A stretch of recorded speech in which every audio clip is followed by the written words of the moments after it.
ভাই রে ভাই, বার্গারের মধ্যে এইগুলো কি ছিল? পুরো বার্গার মুখের মধ্যে দিয়ে দিছি। যাই হোক মামা, রাতের বেলা আমরা হোয়াট অ্যান্ড টিট এই ভিতরে যাই, যে দেখি ভাই রে ভাই, পরিবেশটা যে পরিমাণ চমৎকার, মনে হলো যে এখন যদি বার্গার দেয় তাহলে এখন আমি খেয়ে ফেলবো। কিন্তু তার আগে আমাদের দেখতে হবে মেনু কার্ডে কি কি আছে।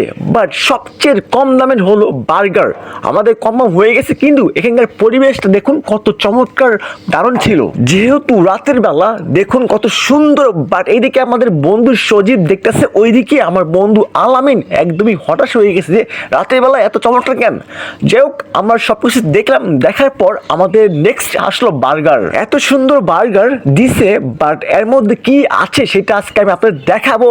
আর এই দেখুন বার্গারের সজীব মুখে নিচ্ছে, বাট খাওয়ার পরে বুঝলাম যে এর মধ্যে একটুখানি চিজ, এক টুকরা মাংস, পাতলা একটা শসা, আর হলো এক টুকরো মাংস।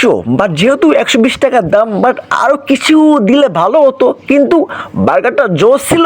এই দেখুন আমার বার্গার, আমি সব দেখাইলাম, কিন্তু এখন হলো খাওয়ার পালা ভাই। যখন আমি খাইলাম, বাট একদমই সফট নরম, মুখে নিচ্ছি অমনি দেখি ভাই মুখে এমনি যাইতেছে।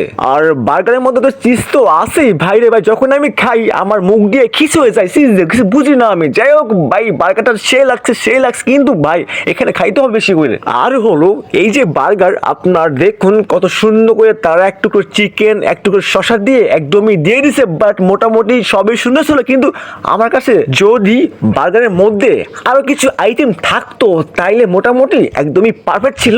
দাম ছিল 120 টাকা, ঠিক ছিল। যাই হোক, আজকের মতো ভিডিও শেষ।